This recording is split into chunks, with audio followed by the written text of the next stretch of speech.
Welcome back to hour number 3 of a Monday morning edition of the Gary Sutton Show here on WSBA. A beautiful day. The Boston Marathon in progress now. We'll keep our eyes on that throughout the day. And I know we're all rooting for a much happier ending this year than it was last year to that. And so far, everything going very, very well.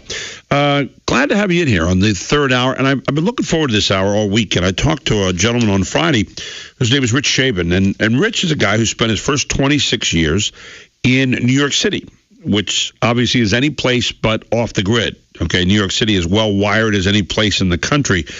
And at some point in time, he decided to kind of ditch it all. And he's going to tell us all about that this morning. Rich is the author of the book, One New York Man's Journey Off Grid, Living in Montana, and basically how to leave it all behind and seriously head back to nature.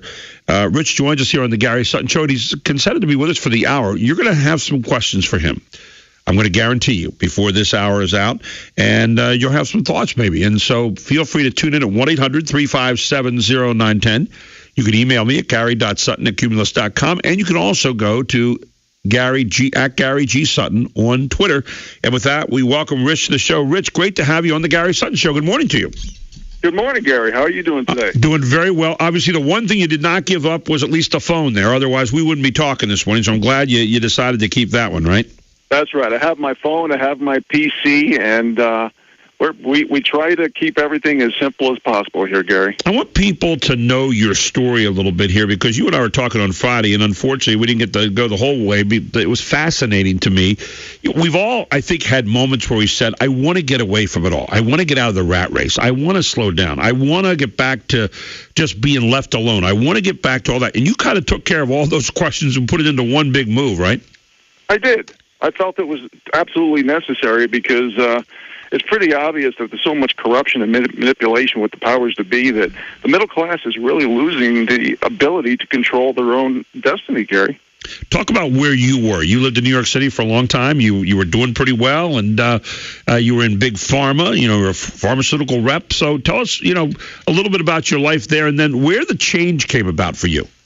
Well, I don't want to give people the impression I didn't like urban living. I grew up in the 70s, so I was in that nightclub era. I loved dancing, and I remember dancing many times all night at the nightclubs in New York City, and then driving 2.5, 3 hours north and not getting any sleep with my fly rod in the trunk of my car and going fishing all morning. So it's not that I disliked the urban life, but I saw what was coming down the pike financially, economically, socially, and politically.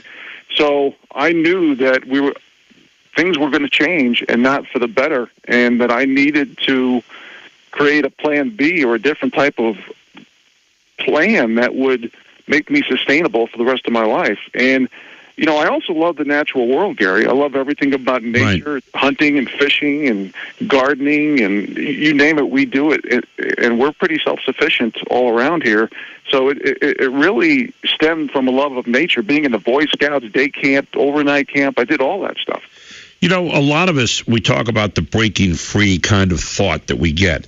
And you talk about breaking free of the dependency that you kind of alluded to in the beginning. We have a dependency many times on big government. We have a dependency on big business. We have a dependency on all the appliances out there, the phones, the whole thing. We see people walking with their heads down, looking at all the different information they're getting deluged with day in and day out. And I think we yearn sometimes for individual freedom, but we're not really sure what that looks like. You actually went out and found out what it looked like up close and personal, right? Yeah, because, we're really being distracted, dumbed down, and divided as American people. We're being put into groups. We're being put into labels, and people have lost the ability to really think in a lot of cases.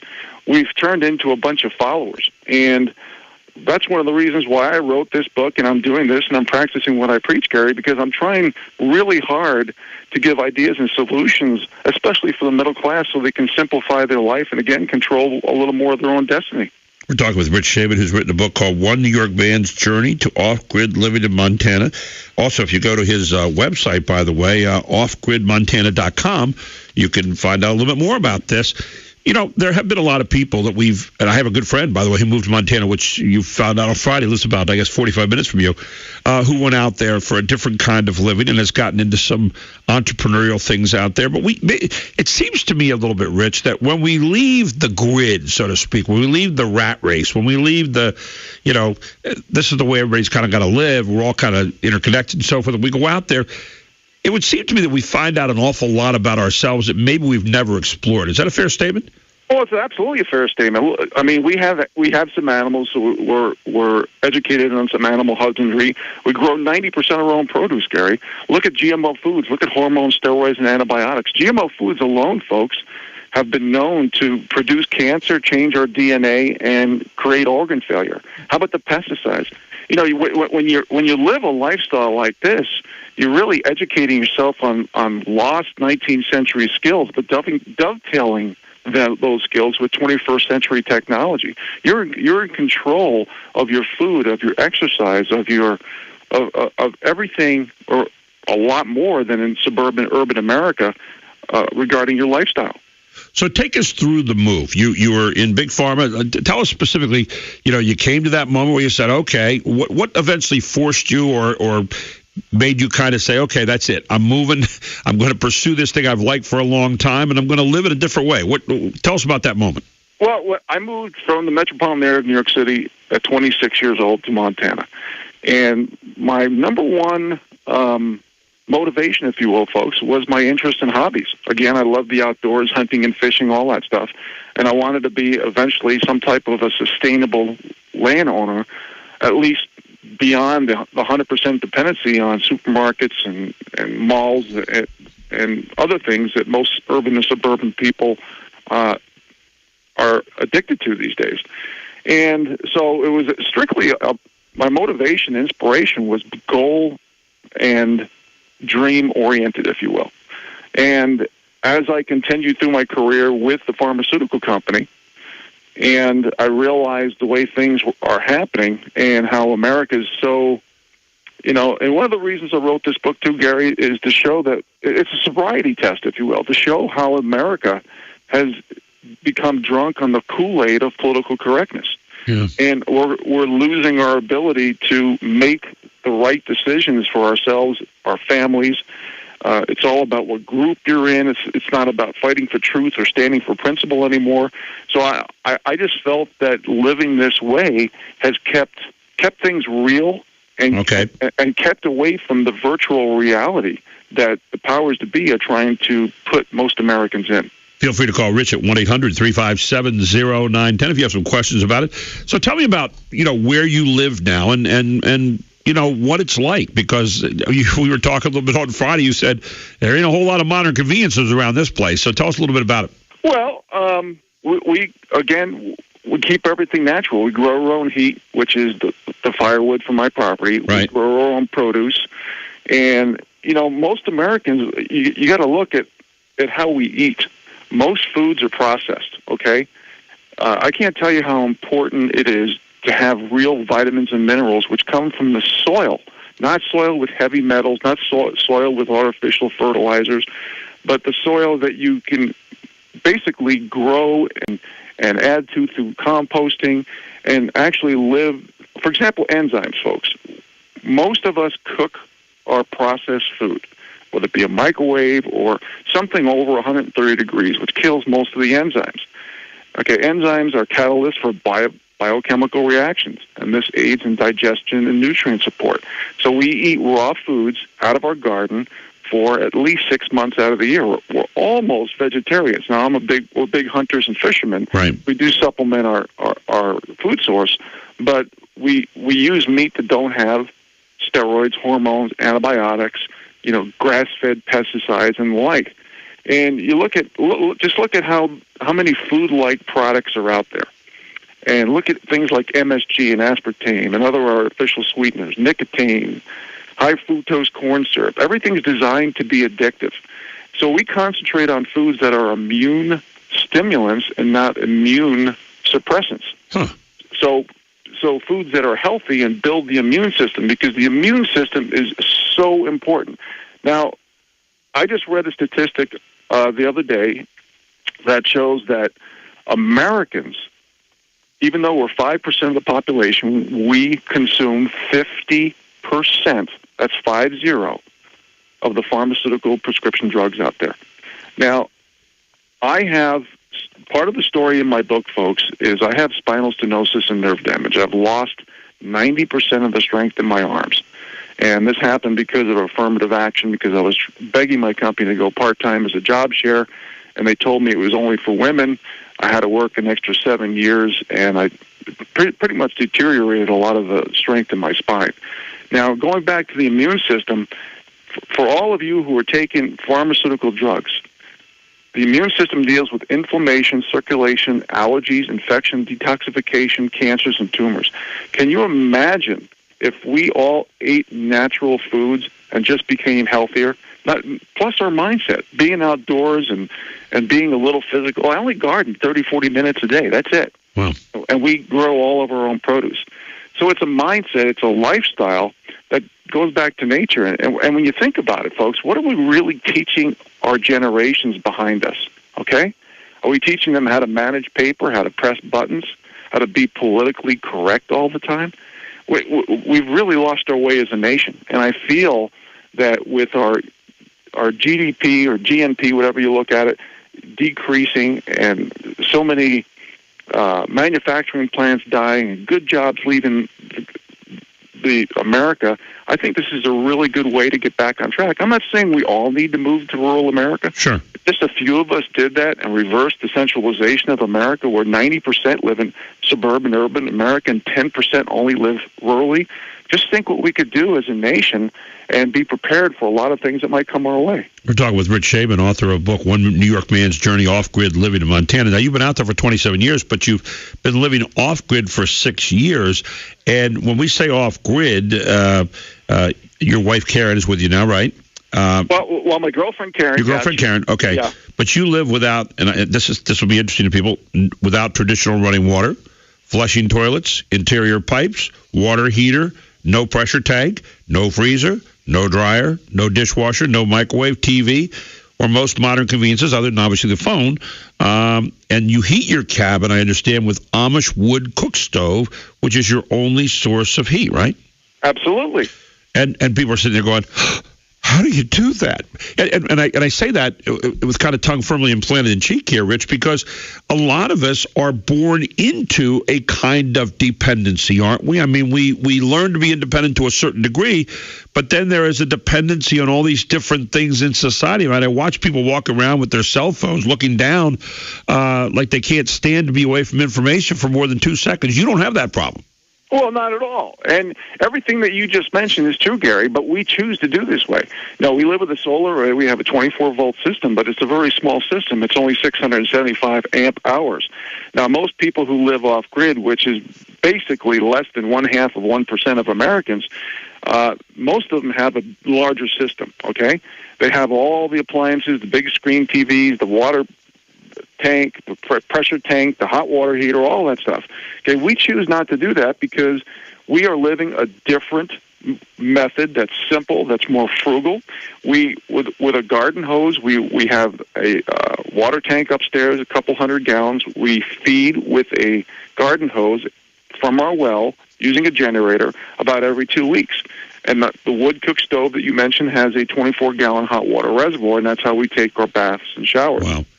Everything is just a different method, and it keeps the costs down, and we're not don't have to be addicted to throwing all this money into the system. Look at smart meters, folks. How many Americans are being forced to go on smart meters? You know, the powers to be know when you're home, what appliances you use. There's health ramifications with this. I mean, there's so many benefits to living outside the normal structure. Rich, we're going to take a break. We're going to come right back. Rich Scheben is the author of this book called One New York Man's Journey Off-Grid Living in Montana. You want to ask him some questions? What are some of the things he goes through that maybe are tough? What are some of the things that he's learned from his 6 years of living off the grid?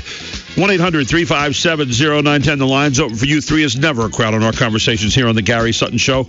We'll be back right after this on WSBA. Welcome back to the Gary Sutton Show on WSBA. We're talking with Rich Scheben, who has written a rather interesting book about one New York man's journey off the grid. That's exactly right. The name of the book is One New York Man's Journey Off Grid Living in Montana, and Rich is back with us. Rich, what have you learned, especially in the last 6 years? You made a choice. You've been out there for a while, but you made a choice to really kind of just go off the grid, and a lot of people, I would dare say, probably are afraid to do that because we are afraid to leave that which we know. And yet you're a guy that, obviously had this interest in the outdoors before you moved. Tell us what you've learned in the last 6 years. Well, I learned a lot of things, and the number one thing that I've learned is the importance of helping others. In fact, that's one of the chapter titles in my book. And that's one of the reasons why I'm doing this. I'm not doing this for fame. I'm not doing this for money. Right. I'm doing this because I feel obligated, Gary, to your listeners, to Americans, that there is a plan B. There is an alternative lifestyle out there that's not about political correctness. Everything in America today that's being done by the powers to be, they're changing people's minds through threats, intimidation, bribery, blackmail, shaming. This is all force and fear. I can control my own destiny by hunting my meat and fish, by growing my own produce, by raising animals, by harvesting my own heat, by trying to keep... When I got this diagnosis of spinal stenosis and nerve damage, I had about 30 attorneys told me I'll never be hired again. I'll never even be able to get health care again. So I had to think outside the box where I can... Again, I know I keep using this term, control your own destiny, but if you look at all the people out there, 40% of Americans have $500 or less in savings. 43% spend more than they earn. 50% of income earners in the U.S. collectively own less than 1% of the national wealth. What's happening is words like equality, fairness, and tolerance are political correct buzzwords, and it's eliminating the middle class, and too many people are living in the moment. The powers that be have basically dimmed or eliminated the light at the end of the tunnel for at least half of Americans, and 93% of Americans are in a stagnant state, not knowing where to invest, how to proceed, where to go. And I'm not saying one lifestyle is for everybody, Gary. I'm saying that if 90% of Americans live in urban, suburban America, and they find themselves to be a hamster on a treadmill running to nowhere, and their immune system and health is compromised, and a lot of people are giving up and throwing the white towel. I'm here to tell you that I was born and raised. I was born in Jamaica, Queens. I grew up in the metropolitan area of New York City for 26 years, and I came out to Montana, and I want to make it clear, folks, it doesn't matter what state you're in. If you're in a state for whatever reason, maybe it's family, maybe it's weather, maybe whatever, interest, hobbies, stay in your state. What I'm saying is every state, including New Jersey, and I make a joke about that because if anybody's ever been to the Garden State, they understand what I'm saying. Even New Jersey has rural areas. It's up to you to make the move. Well, the technology is there to create your own energy, whether it be through solar. I'm a big proponent of solar because wind is not real efficient unless you're in a super, super windy area. And if you have the ability to do hydro, that's a great way to go to. But solar is just, the technology is there, and anybody could do it. And I had zero skills. When I first put up my solar array, folks, I had no skills at all. Zip, nada. I learned by doing. And I would rather live my dream and fail than be a someday I'll and wonder what it would be like and think about it and talk about it and never do it.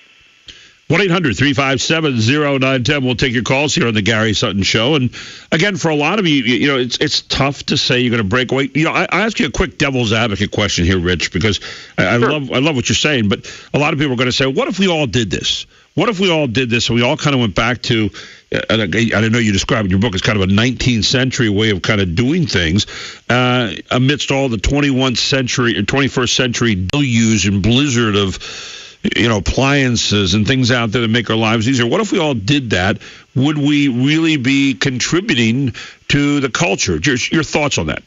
Well, I absolutely do think we'd be more thinkers and less followers. Yep. Because we'd be healthier, we'd be happier. I'm not saying, Gary, that we all need to do this. I'm just saying that, and you're right, I'm trying to regain 19th century skills. However, I'm also dovetailing those with 21st century technology, and a solar array is a great example. I have batteries, I have a generator, I have an inverter, I have a trimeter, I have a solar controller, etc. So this is all 21st century technology. And if we dovetail them together, I just think we'd be a lot more prepared for what's coming down the pike. I mean, folks, look at, okay, you're in Pennsylvania, right? Okay? Look at the Hurricane Sandy. Look at the snow and ice storms that happened this year. And then, of course, we can go south to Hurricane Katrina. Look at the transformers a few months ago that were shot out in California. There were millions of people up to months without electricity and appliances. Right, exactly. Now, these people, you can ask them, how did they feel? Because they were totally dependent on the system and on the grid. Now, if you started thinking outside the box, and you could take baby steps too, folks. Who knows how long our dollar's going to stand? They're printing it with reckless abandon, kicking the can down the road every month. Who knows how long that's going to be? And that's why my book discusses, the first half of the book discusses the financial, economic, social, and political reasons why we need to be more self-sufficient as a nation. Rich, I'm going to jump in on you there because we're at a hard break, but you've consented to be with us for the other half hour, and we are going to look forward to that. We're also going to take some calls, 1-800-357-0910. Rich Scheben is with us this morning. He lives in Montana. He's been living off the grid for a few years. He's going to come back with us, answer your questions, also tell us a little bit more about some of the ways we can become more self-sufficient as people, more independent, as it were. Not such a bad idea, is it? Here on the Gary Sutton Show, 1-800-357-0910. We'll be right back after this. It's the bottom of the hour on WSBA. Welcome back to the Gary Sutton Show, where Rich Scheben is my guest. He's the author of the book, One New York Man's Journey Off-Grid Living in Montana. He also has a website at offgridmontana.com. You can check it out. And Rich rejoins us here. We've got some callers this hour, 1-800-357-0910. You may want to ask Rich some questions. Rich, we're going to get Jeremy in here, and then I've got a couple more questions for you as we continue to talk about living in Montana without any of the modern conveniences that we think about today. No running water, no flushing toilets, no interior pipes, water heater, pressure tank, freezer, dryer, dishwasher, microwave, TV, and people are fainting right now as we're saying that. Let's bring Jeremy of York in.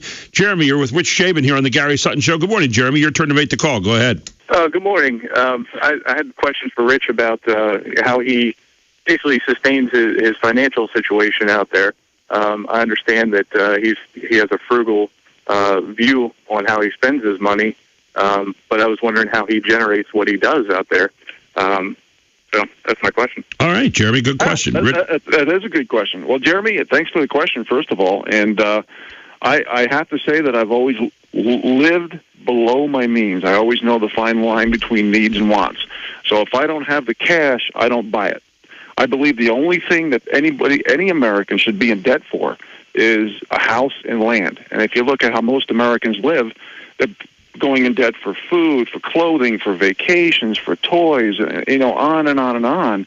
And I'm not a proponent of doing so. So I've been out of debt since I'm 32 years old. This is in my book. I'm not saying this to brag, but I started out in a trailer park, and I live very frugally. And how I get the majority of my income is I have some land, and I sell a piece of land here and there to like-minded individuals who want to live below their means.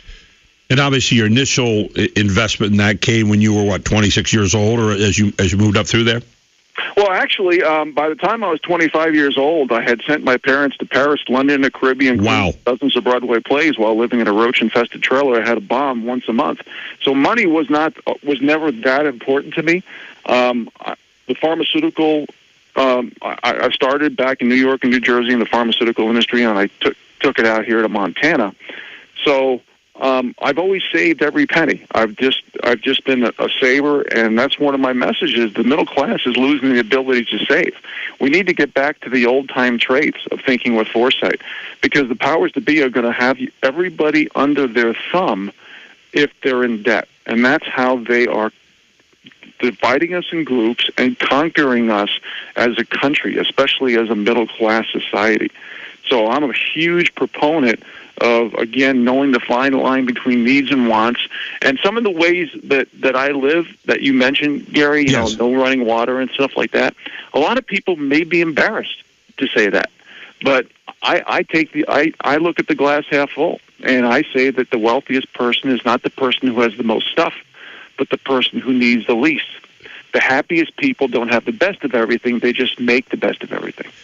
One of the things that people would ask, I'm sure, is, do you ever get lonely?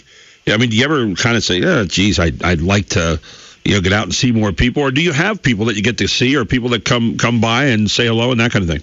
Oh, my gosh. We have to close our gate most of the time. Really? Not that we're popular. It's just that I have a goal to help at least one person every day. That's a personal goal. Okay. And, and you get it back sevenfold. And I just feel that, I do a lot of radio shows around North America. I give talks here and there on self-sufficiency and the book and the messages in the book. And I can't even read all my emails, Gary. Right. You have your own radio show. I don't know how you can read all your emails. Yeah, There's so much fun. information out there that people are overwhelmed. And that's why this lifestyle, where 93% of Americans are stagnant, the message and ideas and solutions to simplify your life is becoming so popular. It's not just off-grid living, but simplicity, homesteading, pioneering, self-sufficiency. These are big, popular words in the American thesaurus right now. People are striving for a plan B. We'll take your calls to Rich Scheben, who is the author of the book, One New York Man's Journey to Off-Grid Living in Montana. I just got a tweet a moment ago from a guy that said, good for your guest, but how has life expectancy been increasing with all this evil everywhere? ? Well, gosh, we can talk about that forever. There is so much corruption and manipulation. That's why consumer demand and confidence is down. The greenback, our world reserve currency, is being printed with reckless abandon. The Federal Reserve is buying back our own debt. The U.S. Treasury is giving out IOUs. The BRICS nations, Brazil, Russia, India, China, South Africa, and more, are doing everything to get rid of the U.S. dollar as reserve currency. The central banks around the world don't trust each other. They're buying gold and silver. I can go on and on. There's a massive explosion in borrowing, increased debt for households, corporations, especially big government. I think his question was more with, if we have a lot of evil, right, you were talking about the foods and so forth, why is our life expectancy increasing here in the country? Oh, that's what he meant. Okay. Right. Well, actually, it's not. It's actually starting to go down. Be very careful. The statistics that come out of the powers that be, especially big government. For example, let me give you an example. In 1900, 1 out of 60 people died of cancer. Today, it's 1 out of 2. And that's one of the reasons I have a chapter on the immune system and fighting cancer in the book. You look at the obesity rate, the diabetes, life expectancy, especially when Obamacare totally kicks in, it's going to be more and more health care rationing. Life expectancy will not go up. There's too much chemicals, food, in our food, air, and water. And this is another reason why living this way is just a lot healthier. I think, and I know I'm beating this saying to death, folks, but we're losing the ability, especially the middle class, to control our own destiny, especially with health. Well, and again, I think all of us are looking for ways to become more independent. As I said, I don't think we ever wrote up a document that said Declaration of Dependence. So you've kind of written a Declaration of Independence for Rich Scheben.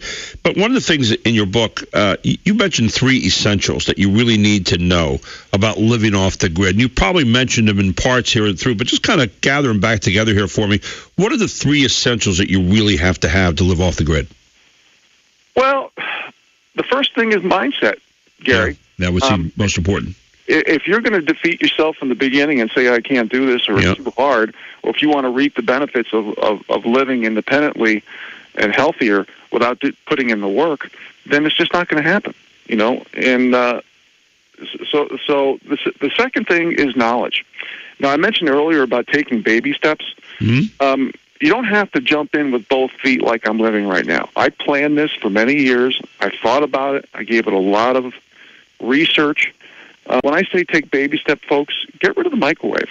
You know, like I mentioned earlier, if you cook your food over 130 degrees Fahrenheit, you're killing all the enzymes. It's essential to building your immune system and having a certain homeostasis in your body that's going to make you thrive and survive. Right. You know, start a garden. Start raising some animals. And see, the powers that be are creating all these zoning laws and all these regulations that's making it tougher and tougher, especially for people in subdivisions. We have to start thinking outside the box. We have to start getting rid of these regulations. We have to start thinking healthier. So those are my examples. Start a garden, raise some animals, maybe put some solar panels on top of your existing home to shave down the price of your heat and electric bill. There's so many ways to start thinking frugally and self-sufficient. Everything we do, we recycle. Everything. We'll take your calls for Rich, 1-800-357-0910. Any questions you have, feel free. Rich is pretty open about answering them. You talked about having spinal stenosis. Has any of that improved since you kind of started living off the grid, Rich? Well, let me put it this way, Gary. I've lost 90% of the strength of my arms. I have shooting pains down my arms and my spine 24/7. Okay. And if I did not have this lifestyle, folks, if I just sat in front of the blue light all the time or in a cubicle or something, I would be, no doubt, half a cripple. Okay? Political correctness has basically destroyed my health. And I'm not giving up. I'm trying to move forward and share some of the ideas that have worked for me with America in general. So remaining active really is what you're saying too here is really kind of helping you as opposed to being sedentary or kind of into an area where you're dependent on so many other things. Well, yeah, but you got to do it with moderation and modification. Absolutely. For example, I use a wood splitter. I used to love splitting wood with an axe or a maul. Can't do that anymore, okay? You know, everything is with moderation and modification. If I have to pound a post, I'll hire some teenager or somebody else to do that. Pound a post, fence post in the ground. I try not to lift a lot of heavy things. I try to do, my little chores. A little bit here, take off. A little bit here, take off. Everything is moderation and modification. And as we get older, folks, I'm going to be 54 here real soon. If you don't use it, you lose it. And I see so many people, especially men, are notorious for this. They retire at 55, 60. They didn't cultivate their interest in hobbies, and they just erode. Half of them go back to work because they're bored out of their mind and they don't know what to do with themselves. So this lifestyle is it's a lifestyle of variety. Everything changes with seasonality when you live this way, so you're never bored. There's something else that you said. You haven't really said it, but it really has kind of come through in our hour here with you. That has been, you are more in control of your life than most of us ever think of being in control of our lives anymore. We feel like, as you mentioned several times, that that control is being chiseled away many times. You have eliminated at least a lot of those things that chisel away. I'm sure you still have to deal with the federal government and taxes and those kind of things, but yet, at the same time, you're in control of your environment, which is really kind of a refreshing thing. Well, I have no choice. The federal government came out with affirmative action and quota laws. Right. That's what basically put me in a position where I couldn't get a part-time job share because they told me it was only for women. Right before that, back in the early 80s, I had a degree in forestry. I went to an interview. They told me they wouldn't hire me as a white male. I mean, the book is filled with these stories of how we're divided into groups and we're being silenced. We're limiting the ability to fight for truth and stand for principle, and we need to do that. How can we be the home of the free if we're not the land of the brave? We need to draw a line in the sand, folks, and have zero tolerance for political correctness, or else we're going to lose everything that made America great. So you're right. I do have a little more control of my destiny compared to a lot of urban, suburban people, but I have no choice. But I don't want you to get the idea I'm living this way because it's my only choice. I'm living this way because I need to live healthy. I need to eat non-GMO foods, no steroids, hormones, antibiotics, pesticides. I need to think about my health and think about the simple things in life that we've forgotten. Yeah, and that's a great point, too, that so many times in this hectic life that we live, we run by those moments. We run by the simple things. We don't stop and really breathe it in, so to speak, or take advantage of the simple things that are out there. And I know. I was telling someone yesterday, I smoke meats out in a little smoker in my backyard, and I like to cook on the grill and do those kind of things. I spend a lot of time outside, and I find myself where 20 years ago I would have been running and I had to run inside to do something else. And sitting down now and catching a book, watching the rabbits in the yards, and I said I've become a little more mellow, and I'm able to kind of sit and give a little bit more thought to things than before. I want to take a break real quick, Rich. We're going to come right back. I want to get your final thoughts on this right here on the Gary Sutton Show. Rich Scheben, who's living off the grid. You can still get your calls in 1-800-357-0910. This is the Gary Sutton Show on News Radio 910 WSBA. Welcome back to the Gary Sutton Show on WSBA. It's been a pleasure having Rich Scheben on this morning, who has written a book called One New York Man's Journey to Off-Grid Living in Montana. I've also found out a lot about Rich looking at the website, offgridmontana.com. And Rich is back with us for a couple final thoughts here.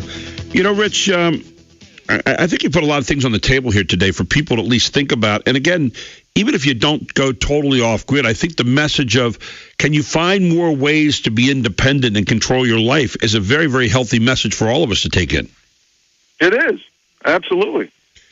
Rich, when you look back now over the 6 years you've totally gone off-grid, what has been the hardest part about that for you, or was it ever hard at all? It was not hard at all because I knew what I was getting into. And the best part of what I'm doing is that I have the ability to help people maybe pursue a dream or just think outside the box and have a plan B. And when you tell people at the end of the day in your book or your website or whatever, what do you want people to walk away saying? I want people to not give up on their dreams, their goals, their health. I want people to know that we don't have to eat the way we're eating. We don't have to be addicted to the blue light, meaning the computer, the iPad, the smartphone, all this stuff. We need to communicate again. And Gary, can I just leave your listeners with some final thoughts? Yes, absolutely. Go ahead. Okay. Thank you. First of all, I want to say, folks, that you've heard me speak. I'm not the average articulate. I'm not articulate at all, okay? I get very little sleep because of the pain in my arms and my spine. I just decided to be a thinker and not a follower. So for those of you who are listening to this lifestyle, and just like Jeremy's question about cash flow, right? Let me just address that. There's a lot of liberty, freedom-minded meetings in this country, and there's a lot of websites, and people can get together. If you feel that you might not have the capital resources or the dollars to buy land and live this life, go to these meetings. Talk to like-minded folks. You might be able to barter your skills. For example, one person might have gardening skills. One person might be able to do alternative energy. One person might be a builder. One person might be hunting and fishing. Negotiate, communicate. There could be a person who already has a job on their computer that can create cash flow for the home or for the property. There might be somebody who has very little to offer, but they can be a caretaker on the property, especially while their final partners are getting their final ducks in a row for like the last 6 months or a year in urban suburban America. One of the words that I use very often in the book, and I try to be redundant on certain messages, and that's synergy. We are being divided by groups. We got to draw a line in the sand and say have zero tolerance for political correctness. Synergy is way better than division. And if you're around like-minded people, and who cares what your skin color is, who cares what your gender is, who cares what anything else is, we should be judged by the following criteria: hard work, effort, proven results, qualifications, word of honor, diligence, tenacity, and principle. And if we use those criteria, we would be a lot healthier of a country and less divided. Tell you what, Rich, can't miss on those. Thank you for joining us today. I look forward to talking to you again. The name of the book is One New York Man's Journey to Off-Grid Living in Montana. Check out the website at offgridmontana.com, and I will look forward to talking to you again very soon, my friend. Thank you, Gary. I appreciate it. Thank you. Thank you. Rich Scheben with us here on the Gary Sutton Show on WSBA. Hope you enjoyed the hour. A little different, a little something new here on the show, but something to think about if you want to become more independent. Words of wisdom today come from two pretty good thinkers themselves. Abraham Lincoln, when he said, it's not the years in your life that count, it's the life in your years. And how about this one from Ben Franklin? Either write something worth reading or do something worth writing. Both pretty good bits of advice from two pretty good guys. Tomorrow at 9:05, Charlie Giroux takes a look at all things political here in Pennsylvania and nationally as we get closer and closer to a gubernatorial primary. Who are some of the people who are notable right now?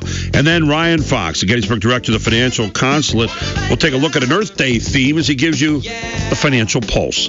All here on the Gary Sutton Show. Have a great day out there, everyone. Be careful. It's high noon.